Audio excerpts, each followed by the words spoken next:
आप देख रहे हैं शार्प मीडिया न्यूज, सबसे तेज सटीक खबर।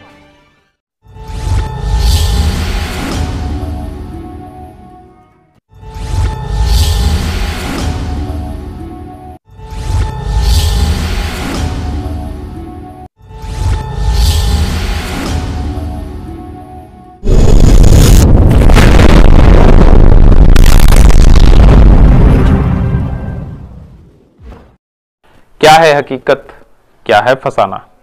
नमस्कार दोस्तों, आज हम हाजिर हैं बहुत ही दिलचस्प कहानी के साथ। कहानी है ऐसे शिवधाम की जहां पर बहुत बड़े चमत्कार का दावा होता है। लोग कहते हैं यह चमत्कार युगों से जारी है। लोगों के अनुसार यहां हर रोज माता कुंती आती हैं और भगवान भोलेनाथ की पूजा करती हैं। यह कहानी है महाभारत काल की, जहां पर माता कुंती ने पांडवों की जीत की मुराद मांगी थी और उनकी मदद खुद भगवान भोलेनाथ ने की थी। तो आइए चलते हैं लखनऊ से तकरीबन 60 किलोमीटर दूर कुंतेश्वर शिवधाम की ओर, जहां पर हर रोज माता कुंती के आने का दावा किया जाता है।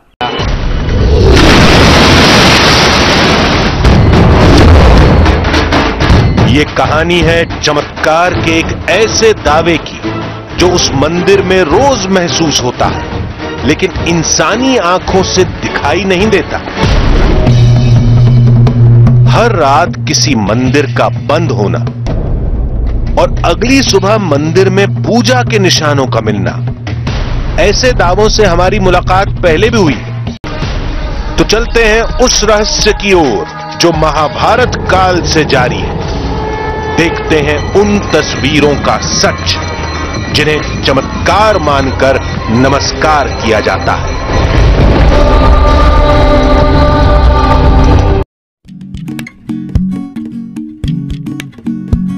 तेरी बूंद बूंद में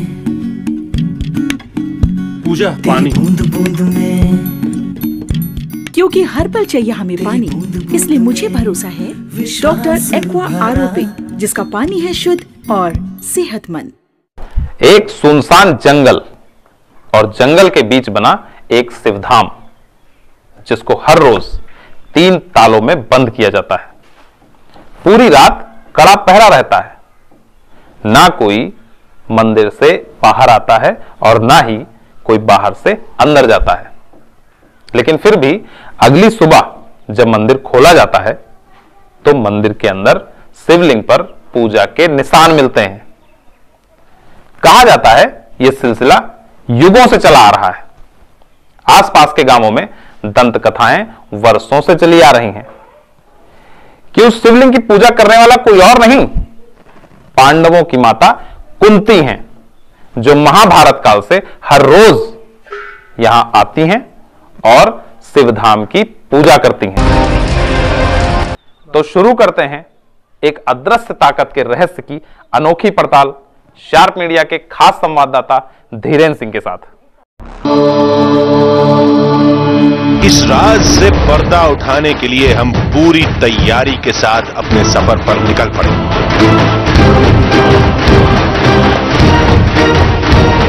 इस बार हमारी मंजिल थी उत्तर प्रदेश में बाराबंकी का कुंतेश्वर महादेव मंदिर।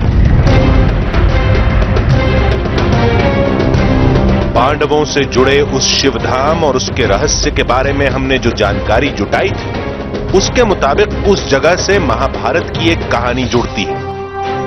ये कहानी उस समय की है जब लक्षागृह से बचकर पांडव जंगल में फंसे हुए थे। उस समय तक कौरवों से युद्ध होना करीब करीब तय हो चुका था, लेकिन जंगल में फंसे पांडवों को यह नहीं समझ में आ रहा था कि युद्ध में जीत कैसे तय की जाए। कहते हैं कुंती ने एक खास जगह पर भगवान शिव की पूजा की थी, जिसके बाद पांडवों को महादेव ने महायुद्ध में जीत का वरदान दिया था।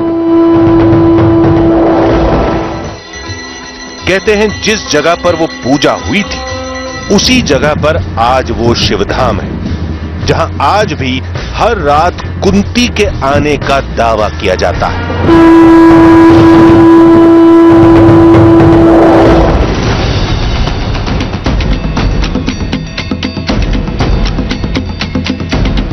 आगे का रास्ता पूछने के लिए हमने कुछ लोगों से बात की। ये लोग भी कुंतेश्वर महादेव को दैवीय शक्ति का चमत्कार मानते थे। यहां कुंतेश्वर महादेव मंदिर से जुड़ी एक नई बात पता चली, जो एक वृक्ष के बारे में थी। उस पेड़ का नाम पारिजात था और उसका रहस्यमयी शिवधाम से गहरा नाता भी था। फिर तय हुआ कि कुंतेश्वर धाम से पहले हम उस पेड़ को देखेंगे। गांव वालों ने बताया कि बाराबंकी का यह पूरा इलाका महाभारत काल में कुंदन वन के नाम से जाना जाता था, जहां पांडवों ने कुछ वक्त बिताया था। थोड़ी देर में हम पारिजात धाम पहुंच गए। हमारे सामने अब वो पेड़ था जिसे देव वृक्ष कहा जाता है, जिसके महाभारत काल के होने का दावा किया जाता है, यानी 5000 साल से भी पुराना।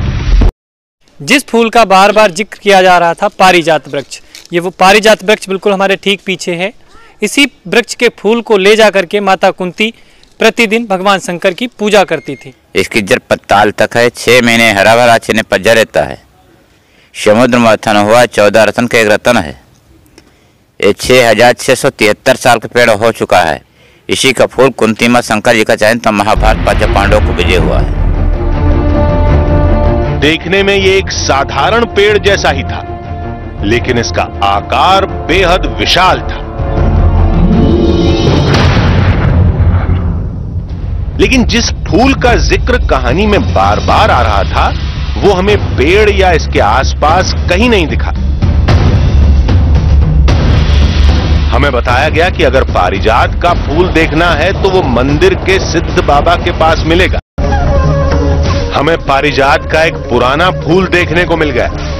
बताया जाता है कि खिलते वक्त ये सफेद रंग का होता है और मुरझाने के बाद सुनहरे रंग में तब्दील हो जाता है। और पौराणिक कहानी के मुताबिक महादेव ने कुंती को ऐसे ही फूल से पूजा करने के लिए कहा था। इत्तेफाक से आज हमें पारिजात वृक्ष के पास एक वनस्पति विज्ञान के टीचर मिल गए हैं, वायन पांडे जी। इनसे जानेंगे क्योंकि इन्हें अच्छी तरह से इस वृक्ष के बारे में पता है और यही इसके बारे में पूरी डिटेल से हमको बताएंगे कि इसके बारे में क्या मान्यता है, कैसा है। देखिए, प्रारंभिक तौर पर इस वृक्ष को देव वृक्ष के रूप में माना जाता है और ऐसी मान्यता है कि ये अर्जुन जी के द्वारा लगाया गया था और महाभारत कालीन इसको वृक्ष को माना जाता है। लेकिन वनस्पति विज्ञान के परिप्रेक्ष्य में हम देखें तो वनस्पति विज्ञान में जो पौधों का प्रजनन होता है वो 3 विधियां हैं। वैसे ये उच्च कोटि का पौधा है तो इसके लिए 2 मुख्य विधियां हैं कि इसको हम कायिक विधि से, और दूसरा है कि जो सेक्सुअल रिप्रोडक्शन होता है उसकी विधि से प्रजनन हो सकता है।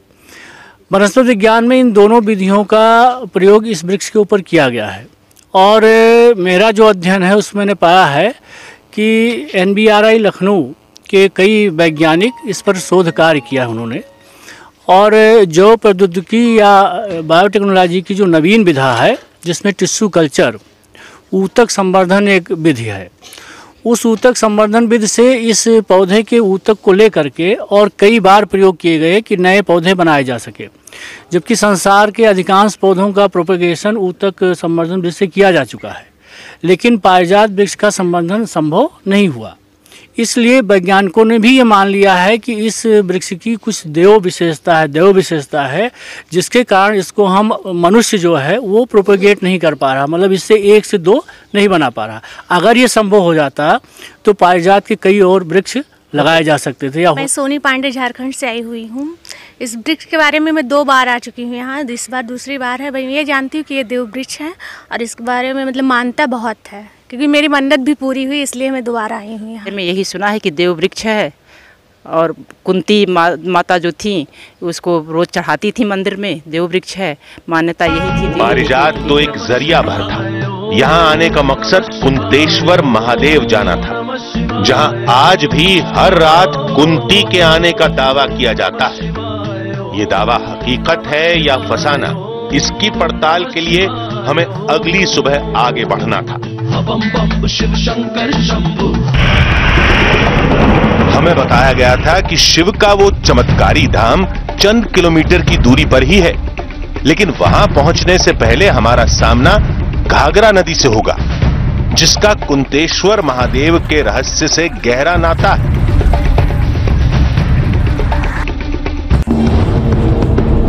घाघरा नदी से हम कुंतेश्वर महादेव के लिए रवाना हुए और इसके लिए हमें पहुंचना था किंतुर गांव। कहते हैं कुंती के नाम पर ही इस गांव का नाम किंतुर पड़ा। बाराबंकी के किंतुर गांव में कुंतेश्वर महादेव धाम चमत्कार की कहानी के मुकाबले बेहद साधारण सा लगा। देखकर लगा ही नहीं कि इस छोटे से मंदिर से इतने बड़े चमत्कार का दावा जुड़ा हो सकता है।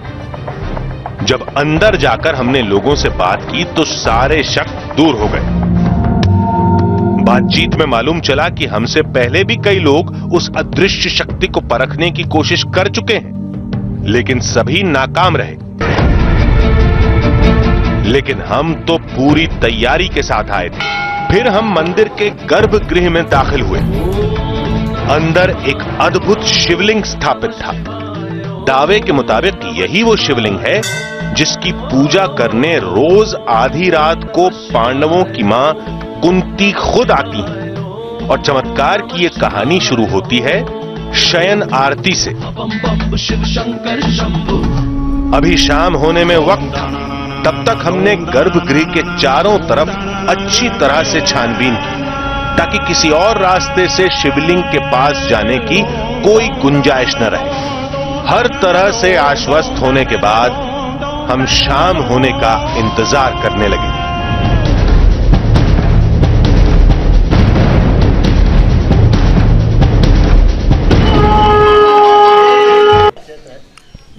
बहुत से लोग जो है प्रयास करे कि मैं देखना चाहता हूं कि कौन जो है जल चढ़ाता है। ठीक, उसके बाद में जो है पूरी लाट धोए, धुले के बाद में आप वहां कीर्तन भजन करते रहे। लेकिन जब उनका समय आया तो सभी सब सो गए।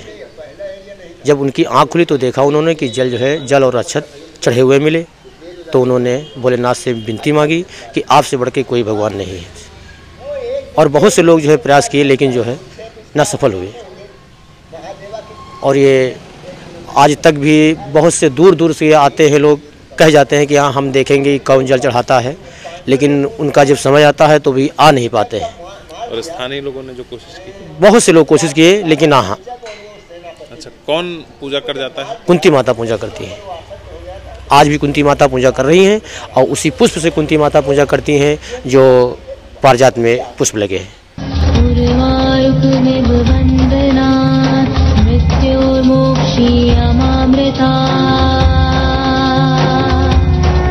मान्यता भगवान जाने कहाँ से क्या है, कौन सी को कौन परस जाता है, कोई जान नहीं पावा है आज तक। कालीन शिव मंदिर है जो माता कुंती के द्वारा स्थापित भोलेनाथ आज भी पूजे हुए मिलते हैं। इस पर जल अच्छा सवेरे चढ़ा हुआ मिलता है। कुंतेश्वर महादेव की इस अनोखी कहानी को देखने के बाद हमारे पास सच के कई तर्क थे, लेकिन दूसरी ओर करोड़ों की आस्था थी। आस्था के आगे सारे तर्क बेईमानी हो जाते हैं। तो अगले हफ्ते आपसे फिर मुलाकात होगी एक रहस्य में लिपटी हुई अनोखी कहानी के साथ। तब तक के लिए नमस्कार। देखते रहिए शार्प मीडिया न्यूज, सबसे तेज सटीक खबर।